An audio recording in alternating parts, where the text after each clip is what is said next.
कुर्मी का ही शोषण करने का काम करते हैं। जिस समय आईपीएल गोलीकांड हुआ, किसकी सरकार थी मेरे नौजवान साथियों? भारतीय जनता पार्टी की सरकार। यहाँ का कैबिनेट मिनिस्टर कौन? चंद्र प्रकाश चौधरी। और ये षड्यंत्र के तहत, ये षड्यंत्रकारी पार्टी, इसीलिए हम इसको आसू पार्टी नहीं कहते हैं।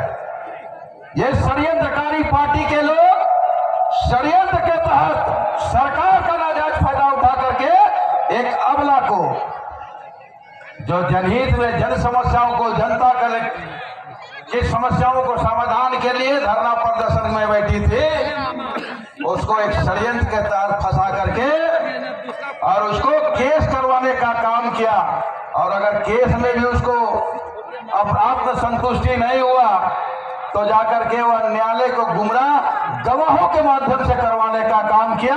गवाहों को रुपया और पैसा देकर के, प्रलोभन देकर के माननीय न्यायालय को गुमराह करके माननीय पूर्व विधायक ममता देवी को सजा दिलाने का काम किया। चंद्र प्रकाश चौधरी का राजनीतिक पृष्ठभूमि रहा है कि 2005 से लेकर 2019 तक इसी रामगढ़ का कैबिनेट मंत्री रहा, कैबिनेट मिनिस्टर रहा। लेकिन यहाँ के नौजवानों को अगर मिला तो मिला, खास करके अपने कुर्मी समाज के लोगों के युवाओं को शराबी बना दिया है।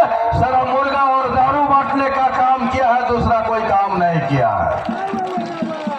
और अगर उसकी मुर्गा दारू के जाल में कोई नहीं फंसता है तो उसको षड्यंत्र के तहत फंसाने का काम करता है। जिस तरह के गोलीकांड में कोठार और कैथा के महतो लोगों का भी नाम उसमें डालने का काम किया, ये सब लोग आप लोग जानते हैं। और जो उसके बाद इस तरह ही रहे उनकी सरकार में आज हमारे माननीय हेमंत बाबू ओबीसी आरक्षण के लिए 27% के लिए निरंतर कटिबद्ध है, तैयारी कर रहे हैं। और ये निर्णय लिया है कि ओबीसी को 27% आरक्षण दिया जाएगा। आज कुर्मी के नेता यहाँ आसू पार्टी के लोग आके कहते हैं कि मैं तो कुर्मी के नेता, कुर्मी बहुल क्षेत्र अगर सबसे बेसी ठगने और छलने का काम किया है तो यहाँ के कुर्मियों को किया है। और आज जो 2000 से लेकर 2000 तक, 2000 से लेकर 2020 तक, 19 तक इन लोगों ने राज किया है। और आज कुर्मियों को दिया क्या है? कुर्मियों को शोषण किया है, जुल्म किया है, उसके बाल बच्चों की मानसिकता को खराब करने का काम किया है। उसका उदाहरण है, हम 2000 में बिहार के समय में 27% ओबीसी आरक्षण मेरा था। सुदेश महतो गृह मंत्री थे यहाँ के सूबे के। उस समय हमारी आरक्षण कितना कट गया, कितना बचा? मात्र 14%। हमारा आरक्षण को कटवाने वाला कौन? सुदेश कुमार महतो हमारे आरक्षण को कटे। और घड़ियाली आंसू आज बहाने आते हैं और कहते हैं कि हम ओबीसी का हितैषी है, कुर्मियों का हितैषी है। ये बड़ा आश्चर्य की बात है मेरे नौजवान साथियों, मेरी महिला दीदी लोग और सब लोग आप लोग जानते हैं। ये चुनाव 5 साल के लिए हुआ था, लेकिन ये 5 साल में चूंकि धनबल के आगे उन लोग को ये लगा कि अगर ममता देवी निरंतर अगर इसको 5 साल काम करने दिया जाए तो आने वाला 2024 के चुनाव में हमारा लुटिया गोल हो जाएगा। हम यहाँ फिर हम दोबारा कभी नेतृत्व करने का जनता हमको अवसर नहीं देगा। कुछ देर तक जिस रफ्तार से वह काम कर रही थी, इसलिए वह दूसरे रास्ते में न्यायालय पर केस मुकदमा पर गवाहों को प्रभावित करके और यहाँ के नेतृत्व को फंसाने का काम किया, यहाँ के विधायक को फंसाने का काम किया। और यह उपचुनाव हो रहा है। और आज देख लीजिए, कहता है चंद्र प्रकाश चौधरी और उसके सामू विधायक लोग कहते हैं, उनके नेता लोग कहते हैं कि 15 साल हमने विकास किया। मेरे नौजवान साथी बता दो, 15 सालों से केवल गुंडागर्दी किया है। गुंडागर्दी का शुरुआत चंद्र प्रकाश चौधरी मंत्री रहते रामचंद्र रोंगटा के फैक्ट्री से किया है। पत्रकार लोग यही बैठे हुए हैं, पत्रकार लोग यही बैठे हुए हैं। राइफल लेके रंगदारी मांगने गया था। पत्रकार बंधु लोग यहाँ है, उनको याद कराना चाहेंगे, उनको बोध करा देना चाहेंगे कि शुरुआत किसने किया गुंडागर्दी का? जो चंद्र प्रकाश चौधरी गुंडागर्दी का शुरुआत की है। और आज यही कारण है पूरे रामगढ़ विधानसभा में उनके जो गुर्गे थे, उनके जो बड़े नेता हैं रामगढ़ विधानसभा का, एक भी कोई नेता वोट मांगने नहीं दिया जा रहा है, उनको भाव में नहीं भेजने दिया जा रहा है। इसलिए नहीं भेजा जा रहा है कि इनके मांगने से चूंकि 15 साल तक गुंडागर्दी की है, इसलिए आयातित नेता को बुलाया गया है, आयातित नेता को, बाहर के नेताओं को एक पंचायत में प्रभारी बनाया गया।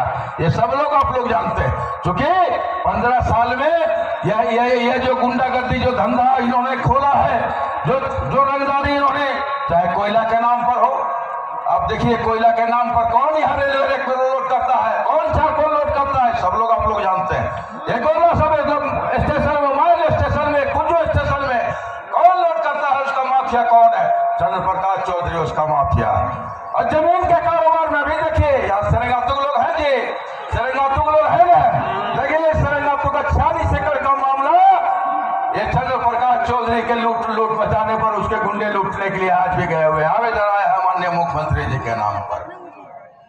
और आज देख लीजिए पूरे सागर, हम चाहे कोला प्रखंड हो, रामगढ़ प्रखंड हो, या चितरपुर या दुलमी प्रखंड में 2015 वर्षों में अगर कुछ बदला है तो जहां तहां हर प्रखंड में चंद्र प्रकाश चौधरी का बेनामी संपत्ति, सैकड़ों एकड़ बेनामी संपत्ति खरीदा है। और किससे? वह मातों को षड्यंत्र में फंसा करके, उसको जाल में फंसा करके उसकी जमीन को खरीदने का काम किया। आज ये स्थिति है। और आज कहते हैं कि हमने 15 साल विकास किया। अरे भैया, अगर आपको 15 साल विकास किए रहते तो आज बाहर के लोगों को बुला करके यहाँ वोट मांगने की आपको आवश्यकता नहीं पड़ता, बाहर के लोगों को नहीं पड़ता। आज उन लोगों को जो 15 साल आपके लिए काम किया, जो 15 साल आपके लिए गुंडागर्दी किया, उन गुंडाओं को भी नकाब पहना करके घर में छुपा के रखे हैं और राजनीतिक रूप से फिर ठगने के लिए, जनता को छलने के लिए, ठगने के लिए आज बाहर के लोगों को बहुरुपया बनाकर यहाँ भेजे हुए हैं। अब रामगढ़ की जनता जाग चुकी है। बजरंग महतो ममता देवी से कहीं अधिक वोटों से जनता जिताने का निर्णय और संकल्प ले चुका है। इसलिए हम तमाम नौजवानों से अपील करेंगे, ये 15 साल का शासन, 15 साल का जो कुशासन था, वो आप लोग जरा सा याद करिएगा, गांव में जाइएगा और कहिएगा कि 15 साल का याद वो दिन भूल गया जब पेट्रोल टंकी में उनके गुंडे जाते थे और पेट्रोल भरा कर पैसा नहीं देते थे, किसी होटल में जाकर के खाना खा करके उसके पैसा नहीं देते थे, किसी गाड़ी वाला को गाड़ी का भाड़ा नहीं देते थे, किसी गरीब का जमीन कब्जा करना पड़ता था तो जाकर के आजू के गुंडे कब्जा करते थे। और अगर कोई जरा थोड़ा बड़ा व्यापारी है, कोई फैक्ट्री है, तो उसको रंगदारी टैक्स यानी आजू टैक्स भी लिया करते थे लोग। इस कदर 15 साल यहाँ के लोगों को डर और भय के वातावरण में रहना पड़ा।